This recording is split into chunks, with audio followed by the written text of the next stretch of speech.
खबर शामिल करते हैं लालिया से हमारे तहसील रिपोर्टर मलिक अंसर अब्बास शीना की रिपोर्ट के मुताबिक लालिया के नवाही गांव मोजा कालोवाल में निकासी आब न होने की वजह से घरों का गंदा पानी कब्रिस्तान की हदूद में दाखिल हो चुका है, जिससे कब्रिस्तान की कब्रें खस्ता हाली का शिकार हो रही हैं।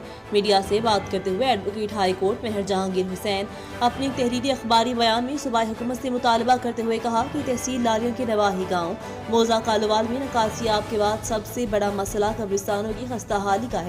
दोनों कब्रिस्तानों के साथ गंदे पानी वाले तालाब हैं। इन तालाबों के भर जाने से सारा पानी कब्रिस्तानों में बह रहा है, जिसके नतीजे में हमारे बुजुर्गों की पुरानी कच्ची कब्रें खस्ताहाली का शिकार हो चुकी हैं।